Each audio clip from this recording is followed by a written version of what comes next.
दोस्तों, अभी प्रयागराज में कुंभ का मेला चल रहा है और यह 3 जनवरी से लेकर 15 फरवरी 2026 तक चलेगी।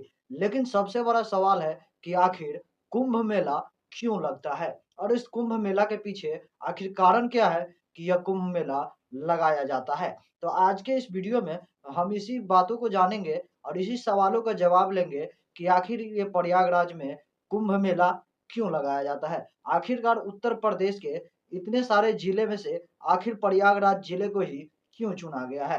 तो चलिए आज के इन सारे सवालों के साथ जानेंगे कि कुंभ मेला क्यों लगता है और इसका आखिर पुराने समय से पौराणिक कथाओं से क्या संबंध है। तो वीडियो के अंत तक बने रहिएगा। अगर आपको हमारी ये वीडियो पसंद आए तो वीडियो को एक लाइक कीजिएगा और चैनल को भी सब्सक्राइब जरूर कर लीजिएगा। तो चलिए इन सारी कहानी को विस्तार से समझते हैं और इसके लिए थोड़ी-सी हमें पौराणिक कथाओं के लिए पीछे चलना होगा।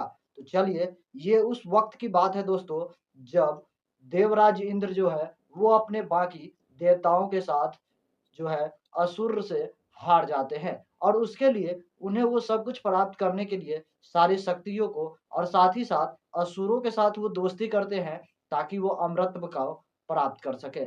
यानी कि अमृत कलश को प्राप्त कर सके, जिस अमृत कलश में वो होता है और जिसे पीकर लोग अमर हो जाते हैं। इसके लिए ही एक जो प्रक्रिया है उसे अपनाने के लिए विष्णु जी सजेशन देते हैं, जिसमें असुर और देवता दोनों मिलकर समुद्र मंथन करने का उपाय निकालते हैं, जिससे अमृत निकलने वाला होता है।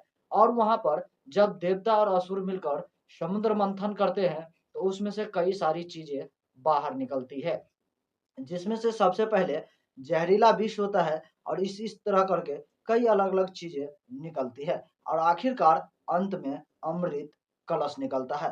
कलश को ही दोस्तों उसका एक अर्थ है जिसे कुंभ कहते हैं। कुंभ मतलब कलश होता है, बर्तन होता है या घड़ा होता है। इसीलिए इसे अमृत कलश को जो है वहाँ पर कुंभ मेला कहा जाता है। जैसे ही दोस्तों यह अमृत कलश निकलता है वहाँ पर असुर उस अमृत को पीने के लिए टूट पड़ते हैं और इसी को बचाने के लिए जो अमृत कलश होता है उसे लेकर धन्वंतरी जी उस समुद्र मंथन में से निकलते हैं और उस अमृत कलश को उन असुरों से बचाने के लिए धन्वंतरी जी उस अमृत कलश को लेकर वहां से भाग रहे होते हैं।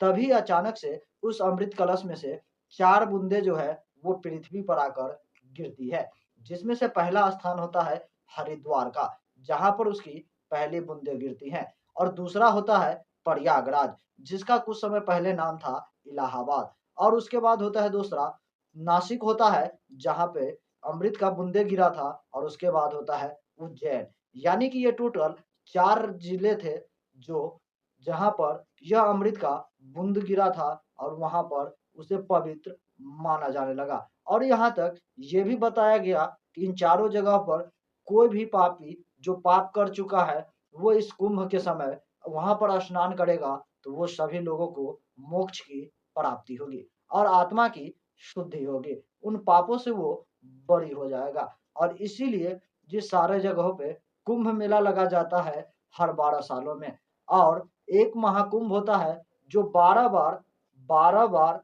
12 सालों तक जो कुंभ मेला होता है 12 साल पे लगता है। उसके बाद 144 वर्षों के बाद महाकुंभ का आयोजन होता है और ये सब कुछ निर्धारित करता है जो सूर्य देव ग्रह है वो उसके अंतर्गत और बृहस्पति ग्रह के अंतर्गत जो कि एक गुरुदेव है। इन्हीं दोनों की स्थिति को देखते के हुए ज्योतिषीय लोग गणना करते हैं और उन्हीं के अनुसार ये निश्चित किया जाता है कि यह कुंभ मेला कहाँ लगेगा और किस जगह पर लगेगा और इन सभी चारों जगह पर कुंभ मेला लगाया जाता है। इसीलिए यह सारी घटनाओं का जो है पौराणिक कथाओं से संबंध था, जिसके वजह से अभी जो इस प्रयागराज में कुंभ मेला चल रहा है, इस कथाओं के बारे में आप समझ पाए होंगे कि आखिर कुंभ मेला क्यों लगता है और इसके पीछे का कारण क्या है। उम्मीद करते हैं कई सवालों के जवाब आपको मिल गए होंगे। अगर आपको कुछ कमी या कुछ गलती लगी हो तो हमें माफ़ कीजिएगा और कमेंट करके बताइएगा कि क्या आपको ये जानकारी पहले से मालूम थी या नहीं।